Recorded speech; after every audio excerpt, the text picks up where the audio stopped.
커먼즈에 대한 다양한 관점의 이해인데요. 아마 다양한 얘기를 하기는 30분이라고 하는 시간이 무척 짧은 것 같습니다. 우선 커먼즈라고 하는 말 자체가 생경하실 수도 있으실 테고요. 제가 아마 이 강의 이후에, 그리고 홍기빈 선생님 강의 이후에 여러 논의의 자리에 있는 모양이니까 그걸 위한 여러분들이 같이 사고하셨으면 좋을 논점들을 꺼내는 것을 제 역할로 하도록 하겠습니다. 제목은 커먼즈란 무엇인가, 왜 커먼즈인가 라고 다뤄보았는데요. 저도 커먼즈라고 하는 말이 생경했을 때 한 5년 정도 전에, 6년 정도 전에 어떤 연구자분께 물어보았습니다. 커먼즈가 무엇이죠? 라고. 방금 진행해주신 선생님께서 말씀하셨듯이 그분도 그때 우리 모두의 것이다라고 말씀하셨는데요. 뭔가 그렇구나. 왠지 좋은 거지라고 하는 그런 인상이었죠. 근데 사실 생각해보면요. 우리라고 하는 말은 경계가 있잖아요. 모두라고 하는 것은 누구에게나 공통적으로 적용되는 듯 하고요. 의라고 할 때 의도 그냥 단순하게 소유격만은 아닐 수도 있고요. 것이라고 할 때 것은 우리한테 흔히 사물을 떠올리게 하나 커먼즈가 꼭 사물만은 아닐 것입니다. 그래서 우리 모두의 것이라고 우리가 흔히 커먼즈를 가장 알기 쉽게 얘기하는데 실제 그 알기 쉬운 말 안에서도 살펴봐야 될 것들이 무척 많이 있습니다. 가령 저는 지금 제주에 있는데요. 제주에는 마을 숲이 있고요. 마을 공동 목장이 있습니다. 아마 공유 경제에서는 어떤 사물을 같이 공유해서 뭐 자전거라든가 자동차라든가 집이라든가 냉장고 이런 식의 사물들을 같이 공유하는 경우도 있을 테고요. 최근에 연구들을 보니까 커먼즈로서의 문학이라고 하는 말도 있더라고요. 그리고 어떤 사람들은 기후위기 문제를 지구 커먼즈라고 하는 시각에서 접근하고 있기도 하죠.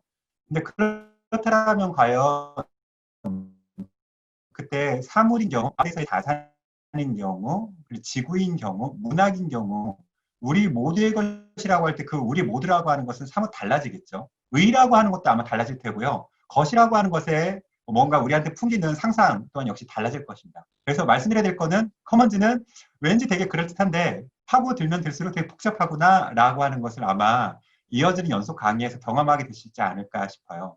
근데 그럼에도 불구하고 커먼즈란 무엇인가라고 하는 전 나름의 정의에 대해서 말씀드리긴 할 텐데 이 정의보다도 그것에 용법이 있다라고 한다면 우리한테는 지금 이 시점에서 충분히 사과할 만한 그런 화두가 아닌가라는 생각을 해요. 뭐 반지성주의라고 하는 말도 있고 민주주의라든가 자유라든가 인문 사회과학 안에서 어떤 종류의 추상명사 같은 것들 그 말 자체가 무언가를 정확히 지시하는 것은 아니어도 그 말을 통해서 우리한테 많은 상상력을 안길 때 그 말을 사회적 화두라고 얘기할 수 있을 것입니다. 특히 커먼즈라고 하는 말은 사회 전환과 관련되어 있는 중요한 개념 혹은 화두가 되어 있기 때문에 최근 한 4, 5년 사이에 굉장히 많은 사람들이 관심을 갖게 되었죠. 하지만 관심이 굉장히 여러 영역에서 여러 양상으로 있기 때문에 커먼즈에 대한 이해 역시도 굉장히 여러 다양한 각도로 달라지고 있음을 그래서 논의 자체가 점점 복잡해지고 있음을 저희들이 숨길 수는 없을 것 같습니다. 그래서 그런 식의 논의의 조건임을 감안해서 저희가 앞으로 아마 그 6분 정도의 그러니까 각기 다른 강사분들께서 여러분들께 자기 나름의 커먼즈에 대한 인식 그리고 이걸 통해서 뭘 할 수 있는지에 대한 고민을 꺼내주실 텐데요. 그 중에 맞는 답이 있다라기보다 그 여러 가지 그 고민의 결 속에서 여러분들의 삶의 공간 속에서 그리고 문제의식의 영역 속에서 조금 더 필요한 것들을 자원 삼아 참고하시면 좋지 않을까라고 하는 생각이 듭니다. 그러면 일단 정의로부터 시작하겠는데요. 사실 어떤 말의 정의가 우리한테 알려주는 바가 그렇게 많지는 않습니다. 때로는 특히 서양에서 번역된 말인 경우에 그 정의보다 오히려 우리가 현실적으로 사용하는 용법이 훨씬 더 중요하다고도 얘기할 수 있을 텐데요. 커먼즈라고 하는 말은 커먼의 형용사형이죠. 형용사죠. 커먼에 s가 붙어서 명사형화 되어 있다고 볼 수 있고요. 원래 그 말 자체의 어는 그러니까 몇몇 학자들은 보이시나요? 꽁문이야. 그래서 로마어에서 온 건데 함께 의무를 지다라고 하는 말을 그 어원으로 그러니까 주장하는 그런 학자들이 있습니다. 그래서 원래 이 말 자체가 지금 한국에서는 어려운 학술 용어처럼 지금 쓰이고 있는데요. 원래 중세 장원에서는 생각해보면 거기 농민들이 마을 뒷산에 가서 땔감을 구해오거나 아니면 가서 거기는 버섯이라든가 무언가를 채취하거나 하는 식으로 마을 뒷산을 썼었을 때 그때 그것을 그냥 커먼즈라고 부르던 말이어서 어려운 학술 용어라기보다 원래 그 말 자체는 그냥 일반적으로 그냥 평민들 사이에서 일반인들 사이에서 쓰이는 말에 가까웠던 것이죠. 그리고 그런 것들은 당연히 우리 한국 사회에서도 과거에 있었습니다. 그런 말에 비춰본다면 그 동네 뒷산 산, 즉 겉만이 아니라 그 동네 뒷산을 계속 마을 사람들이 지속적으로 이용할 수 있도록 서로 합의하고 그걸 지키는 공동의 룰 같은 것이 당연히 커먼즈에서는 중요하다고 우리가 예상할 수 있을 텐데요. 그런 의미에서 이 말, 어원이 보여주는 것처럼 함께 의무를 지다, 즉 공동의 룰이라고 하는 것이 커먼즈라고 하는 말 자체 안에 들어가 있다고 하는 것이 사뭇 중요하겠죠.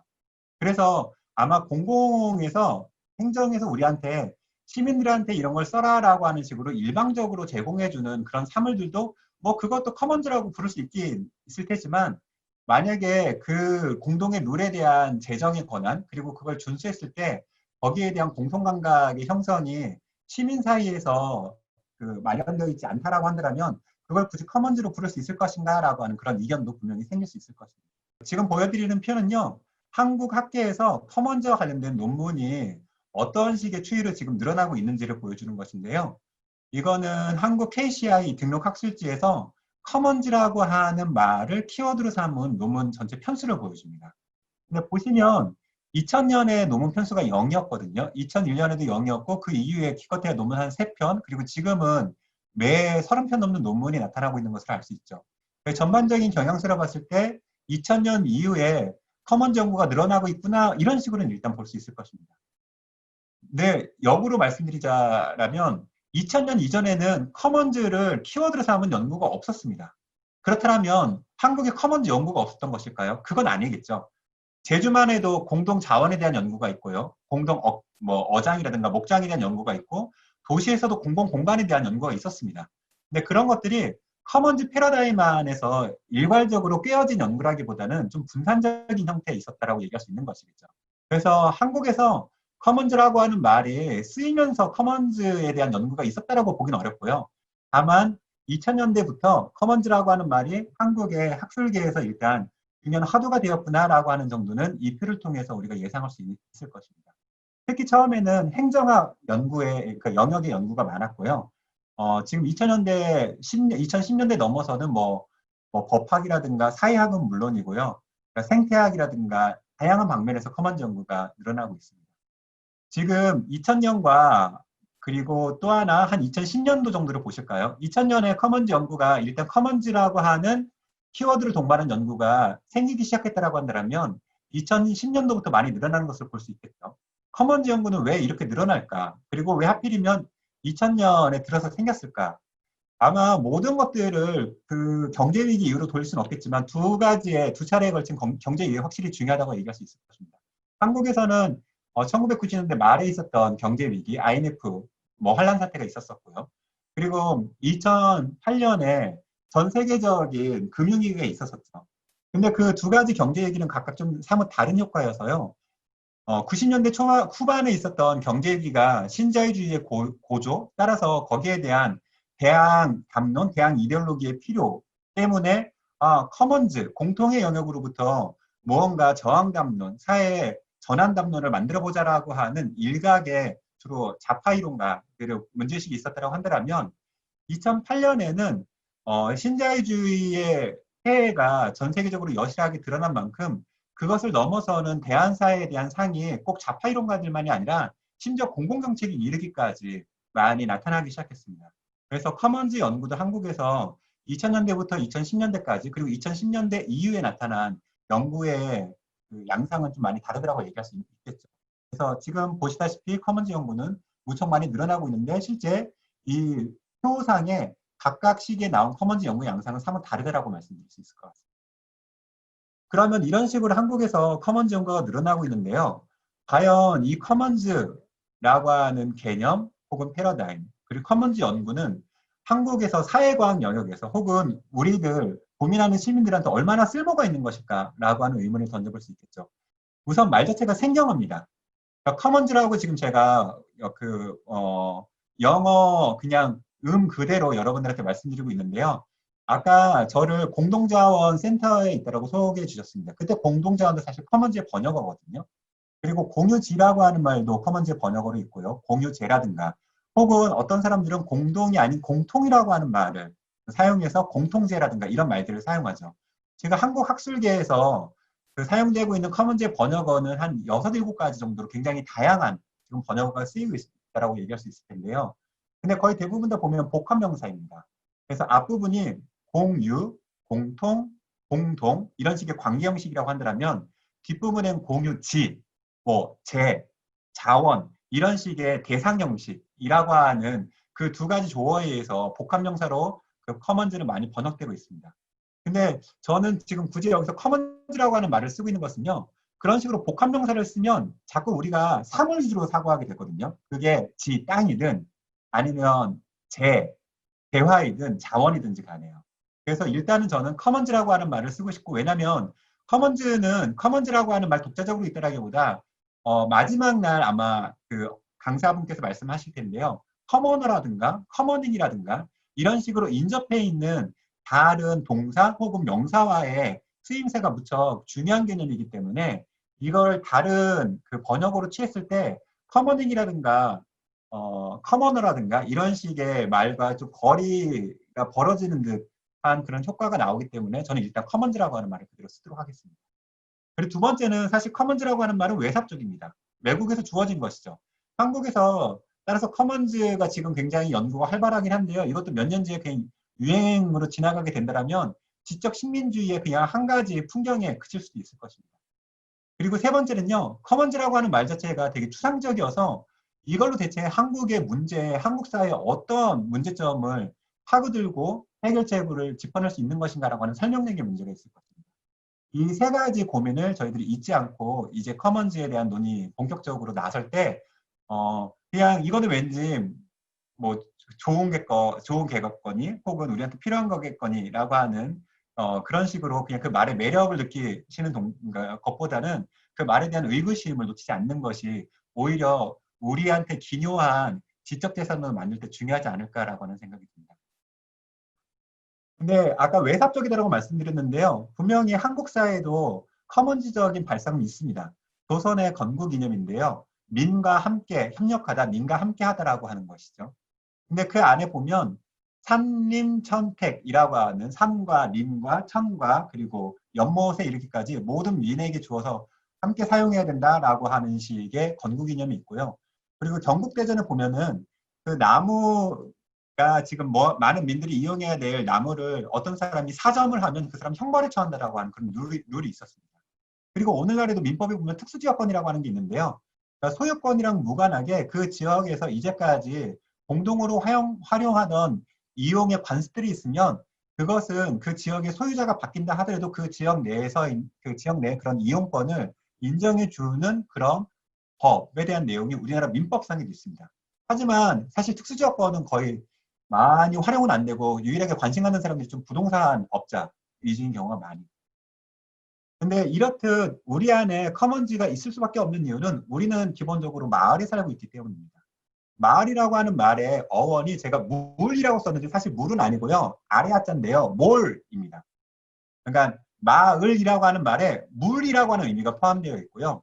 동네라고 하는 말도 왼쪽에 동자를 보시면 공동의 우물을 이용한다라고 하는 그런 의미가 있거든요. 그러니까 사람들이 과거에 당연히 모여 살기 시작했을 때 같이 생존하면서 그 삶의 조건 속에 물을 비롯한 기본적인 자연자원이 있는 곳에 사람들은 모여 살고 따라서 마을이라고 하는 것은 사람들의 생존과 생계를 유지 가능케 하는 그런 자연자원을 중심으로 한 인구학적 범위라고 얘기할 수 있는 것이겠죠. 따라서 그런 것들을 같이 사용하는 사람들 간에 어떻게 쓸 것인지에 대한 마을의 룰이 당연히 있을 테고요. 물만이 아니죠. 송계라고 하는 것은 소나무, 특히 산을 얘기하는 것이고요. 공동 우물이라든가 공동 목장, 마을 숲에 이르기까지 여러 일상 속의 커먼즈가 있었습니다. 근데 유의하시기 바라는 것은요. 제가 지금 말씀드리는 건 다 자연자원입니다. 근데 자연자원만이 아니라 요즘에 보면은 웹 콘텐츠라든가 아니면 뭐 미술이라든가 음악이라든가 그런 식의 자연자원을 넘어선 지식자원이라고 할까요? 혹은 비물질적 자원까지도 커먼즈라고 얘기하고 있죠. 근데 기본적으로 우리한테 커먼즈에 대한 인식의 토대는 역시 자연자원일 것이고 그건 우리한테 멀리 있는 건 아닐 거죠. 커먼즈라고 하는 말이 뭐 전 세계적으로 중요한 학술적 화두로 등장한 것은 게리 타데인의 1968년의 논문 공유지의 비극으로 한국에서 많이 번역됐는데요. 아마 들어보셨을 거라고 생각해요. 그러니까 양을 기르는 사람이 공동의 목초지가 있는데 거기에 그 목초지에 대한 그러니까 목초지를 이렇게 규율하는 룰이 없을 때 저마다 양의 두수를 늘려서 자기 양을 더 많이 늘리려고 하면 그 목초지가 황폐화될 것이다 라고 하는 그런 이야기 들어보셨죠? 그랬을 때 하딘이 얘기한 것은 그러면 그 공동의 목초지를 공동의 것으로 두지 말고 각각 사유재산권을 부여해야 된다. 그러면 알아서 잘 관리해. 아니면 국가가 나서서 그 공동의 목초지를 이런 식으로 이용해야 된다라고 하는 그런 법제도를 마련해야 된다. 그렇지 않으면 공유주의 비극이 일어날 것이다 라고 하는 게리 타딘의 논문이 있었습니다. 이 게리 타딘의 논문은 원래 인구학 영역에서 나온 논문인데요. 이 이후에 뭐 저는 사회학을 공부하고 있는데 환경사회학 안에 환경사회학이라든가 뭐 정치학, 행정학 등의 굉장히 광범위한 분야에서 이 게리 타딘의 발상이 영향을 미쳤습니다. 그런데 커먼즈 패러다임이라고 하는 오늘 저희들이 지금 탐구하고 있는 이 화두가 전 세계적으로 많이 주목을 받게 된 것은 1990년에 나왔던 엘리너 오스트롬의 그 책에서라고 할 수 있습니다. 이 책은 한국어로는 공의 비극을 넘어라고 하는 제목으로 번역되었습니다. 그러니까 지금 하디는 그렇게 얘기했죠. 만약에 사유재산권을 도입하지 않고, 그러니까 여기는 네 땅이야, 여기는 네 땅이야 라고 하는 식으로 가르지 않거나 아니면 국가가 이 땅을 관리하는 사람들, 이 땅을 활용하는 사람들은 다 이래야 돼 라고 하는 식으로 일률적으로 룰을 정하지 않으면 사람들이 자신의 사리사욕을 추구하기 위해서 마구 이용하다 보면 그 땅이 황폐해질 것이다라고 얘기했죠. 오스트롬이 얘기한 것은 실제로 조사해보면 안 그렇다라고 하는 것입니다. 전 세계에 굉장히 광범위한 다양한 커먼즈를 연구해보니까 실제 그 마을에서는 아주 오랜 시간에 걸쳐서 그 마을에 있는 공동의 자연자원을 계속 장기 지속적으로 이용 가능하게끔 만드는 룰이 있고 그리고 그 룰을 계속 그러니까 계속 존속시켜온 그런 협력의 역사가 있다라고 하는 내용을 밝혀냈습니다.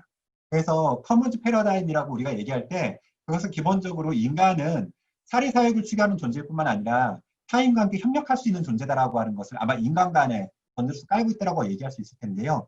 그런 식의 중요한 발상을 꺼낸 그 학자가 오스트롬입니다.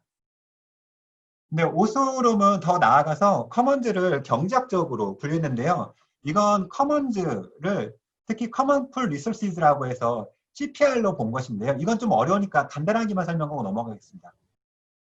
우리를 둘러싸고 있는 재화는 굉장히 많은 것들이 있습니다. 근데 그런 재화 가운데 타인이 사용하는 것을 내가 막을 수 없는 재화가 있습니다. 나도 그걸 쓰고 싶은데 타인도 그걸 쓰기를 원하는 재화. 근데 나도 쓰고 타인도 함께 쓰면 그 재화가 감소하거나 훼손되거나 하는 재화들이 있습니다.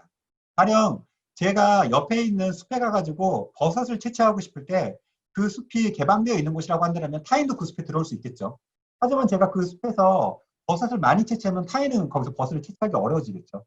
그런 재화를 CPR이라고 불렀습니다. 이게 보통 커먼즈 연구에서 특히 학자들, 그 행정학자들이라든가 사회학자들은 제일 많이 하는 연구하는 영역이 이렇습니다. 근데 쉽게 생각해도 이것은 가령 디지털 커먼즈에는 적용되지 않습니다. 디지털 커먼즈라고 하는 것은 어떤 사람이 사용한다고 해서 다른 사람이 사용할 몫이 사라지는 건 아니잖아요. 그런 의미에서 지금 말씀드리는 CPR은 아마도 조금 더 물질적이거나 자연적인 그런 자원에 국한된 그런 정의라고 얘기할 수 있는 것이죠. 이걸 만약 경제학적 정의라고 한다면 또 하나의 커먼즈에 대한 정의로 규범적 정의가 있을 수 있습니다. 즉, 경제학적 정의는 이런 것이죠. 어떤 재화는 이렇게 사용하다 보면 일일이 된다. 규범적 정의라고 하는 건 이런 것인데요. 어떤 재화는 모름지기 이런 식으로 사용해야 된다라고 하는 내용입니다. 그 에밀 디르켐이라고 하는 사회학자가 있는데요. 이렇게 얘기했습니다. 만인에게 속해 있고 본성상 어떤 전위에도 벗어나 있는 것을 레스코미네스라고 한다. 로마법을 보면 재산을 구성할 수가 없는 여러 재화들이 있는데 그중에 인법물, 사람과 관련된 것 중에 하나를 공통물이라고 불렀습니다. 레스코미네스라고 하는데요. 전 인류 공통의 물건이기 때문에 영위할 수 없는 것으로 분류했죠. 근데 이건 그냥 과거의 얘기가 아니고요. 4년에 이탈리아에서 민법을 개정하려고 했는데 제일 첫 번째로 시도하려고 했던 게 공통제라고 하는 새로운 대화의 범주를 만들려고 했던 것이었거든요. 즉 인간의 자유로운 발전, 기본적 권리의 행사, 미래 세대에게 불가결하기 때문에 이런 것들을 만약 국가가 소유한다라고 한다면 거래할 수 없고 유통할 수 없게끔 한다. 개인이 소유하는 경우라고 한다면 보존의 의무를 지우는 그런 아예 재화를 이것들은 재산을 이룰 수 없고 그리고 화폐 이익을 취득하기 위해서 융통할 수도 없는 그런 아예 범주로 만들려고 하는 시도가 있었습니다.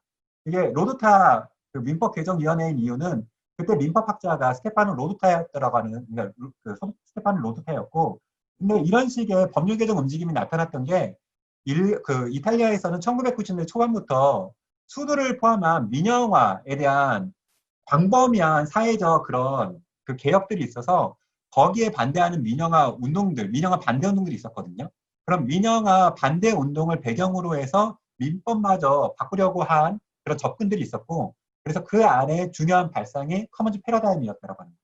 이건 홍기빈 선생님께서 이런 내용들을 더 자세히 다뤄주실 수 있을 텐데요. 칼폴라니도 이런 식의 접근을 할 수 있겠죠. 커먼즈를요, 사회 경제적인 토대의 영역으로 보는 그런 접근도 있습니다. 이거는 타베타 마사히로라고 하는 사람이 커먼즈의 경제학이라고 하는 책에서 그린 그런 그림인데요. 그림이 복잡해 보이지만 그렇게 어렵지 않습니다. 피라미드의 윗부분은요, 화폐 부분입니다. 돈 가지고 거래되는 것, 돈 가지고 지급되는 부분이고요. 피라미드 아래 부분은요, 비화폐 부분입니다. 그래서 우리가 화폐를 통해서 일반적으로 거래하는 것을 프라이빗 영역이라고 한다면 국가가 걷어들여서 재분배하는 영역이 있죠. 그것을 퍼블릭의 영역이라고 그는 보았고 그 기저에 있는 것들, 우리가 자연으로부터 얻는 것, 우리가 협력해서 만들어내는 우리의 부를 다 커먼즈라고 보았습니다. 그러니까 지금 여러분들이 보시면 벌써 세 가지, 즉 경제학적, 그리고 규범적, 그리고 뭐 사회경제학적 이런 식의 커먼즈에 대한 다른 발상이 있다라고 하는 것을 확인하실 수 있으실 것입니다. 근데 한국 사회에서 그렇다면 왜 커먼즈가 이런 식으로 거론되는가? 커먼즈가 잘 보존되어 있다라기보다 커먼즈가 지금 현재 해체 위기에 놓여 있기 때문에 커먼즈에 대한 관심이 늘어났다고 얘기할 수 있겠죠. 특히 지방에서는요. 그리고 또 한 가지 도시에서는 뭔가 공공의 공간을 새로 만들어야 된다라고 하는 사회적인 필요성, 시민들의 욕망이 많이 생기기 때문에 커먼즈가 많이 운운되고 있다라고 얘기할 수 있는 것입니다. 아마 조금 더 긴 사회 전환 패러다임과 관련해서는 동유럽 사회주의가 붕괴되었습니다. 그러니까 국가에 의한 중앙 통제 개혁이 안 되는 문화. 근데 신자유주의도 문제구나. 그러면 제3의 길은 무엇이지? 라고 하는 이런 모색 속에서 특히 2010년대, 그러니까 2000년대 말 경제위기 이후에 그 커먼즈 패러다임이 지금 한국 사회에서만이 아니라 좀 전 세계적으로 여러 영역에서 사회 전환과 관련된 혁신 담론으로 지금 쓰이고 있다고 말씀드릴 수 있습니다. 그리고 특히 한국 사회에서는 아마 여러분들도 많은 분들이 지금 도시 공간에 계실 텐데요. 이제까지 한국에서 사람들이 향유하는 그 서비스, 공적 서비스는 국가에서 많이 제공되었던 것이죠. 그리고 그걸 뒷받침하는 담론은 공공성론이었습니다. 하지만 한국에서 90년대 이후에 지금에 이르기까지 한 20년 동안 공공성론이 많이 한계에 직면했고, 그리고 복지국가가 지금 현재 전반적으로 위축되어 가고 있는 상황에서 그러면 시민의 안정적인 삶, 시민의 협력적인 삶은 어떻게 도모하지? 그래서 그거를 국가가 책임져 주는 것만이 아니라 동료 시민들 간의 가령 교육이라든가 의료라든가 등등을 포함한 그런 복지 영역을 시민들에 의해서 그것을 재구성하는 그런 방법은 없는 것인가라고 하는 그런 고민 속에서 최근에 커먼즈 패러다임이 운운되고 있다고 얘기할 수 있겠죠.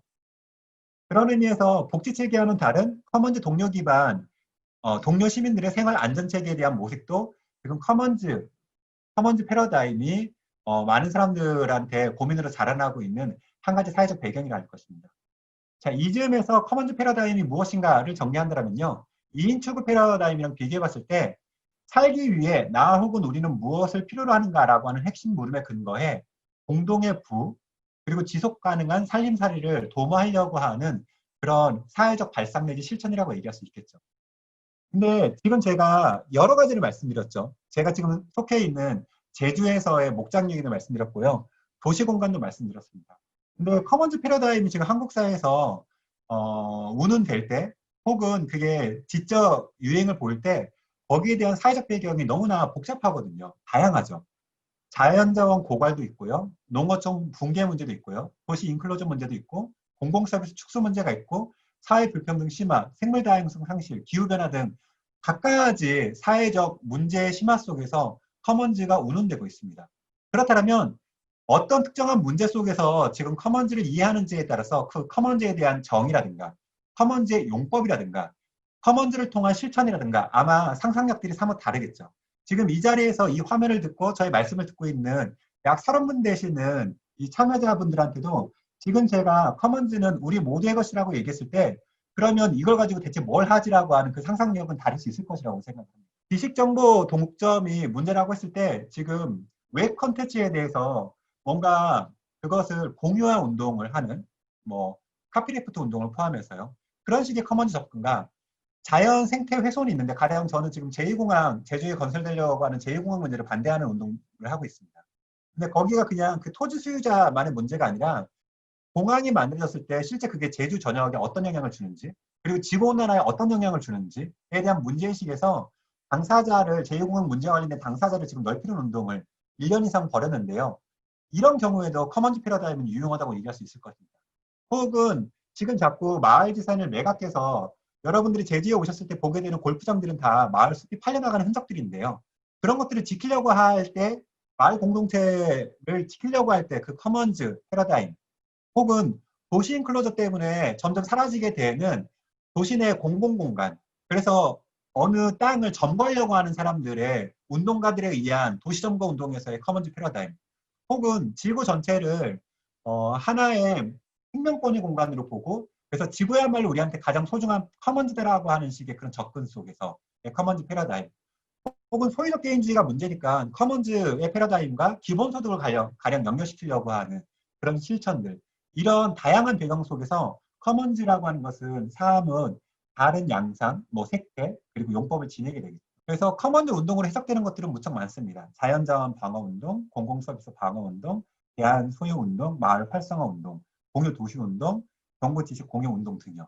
근데 제가 이것들을요. 커먼즈 운동이라고 부르는 게 아니라 커먼즈 운동으로 해석되는 것들이라고 불렀거든요. 실상 이런 운동들은요.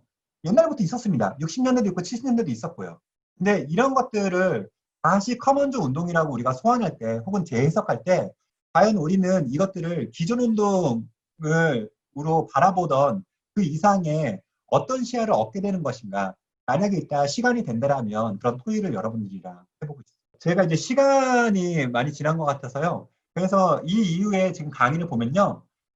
커뮤니티 커먼즈가 아마 다음 주에 강사분들이 주로 탐색해 주실 내용이고요. 그 다음 주가 퍼블릭 커먼즈일 텐데 크게 커먼즈를 두 가지 유형으로는 나눠볼 수 있을 것 같습니다. 가령 마을 안에서 마을에 속해 있는 사람들이 그 경계 안에 있는 사람들이 같이 계속 장기적으로 활용하는 그런 대상들 가장 쉽게 떠올릴 수 있는 것으로 마을에 있는 우물이라든가 마을의 목장이라든가 공동의 어장이라든가 이런 것들이 있겠죠.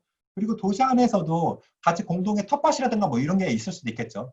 그런 식으로 커뮤니티, 분명한 경계의 커뮤니티 안에서 관리되고 이용되고 있는 커뮤니티 커먼즈가 있을 것 같습니다. 하지만 가령 전기라든가 의료라든가 교육이라든가 더 나아가서 웹 컨텐츠라든가 아니면 기후, 지구 이런 것들은 사실 경계가 굉장히 불분명하잖아요. 그런 의미에서 원칙적으로 모든 시민의 필요에 평등한 접근을 전제로 하나 근데 그 안에서 이용하는 사람들에게 공동의 룰이 형성되어야 될 영역으로서 퍼블릭 커먼즈라고 하는 것을 또 한편에 상정할 수 있을 것 같습니다. 저는 시간 30분 맞춰서 한 것 같은데요. 이따 그 질의 시간에 질문이 있으면 혹은 개진하시는 주장에 대해서 저 또한 이따 토론들어서 참석해서 여러분이랑 이야기 나누도록 하겠습니다. 감사합니다.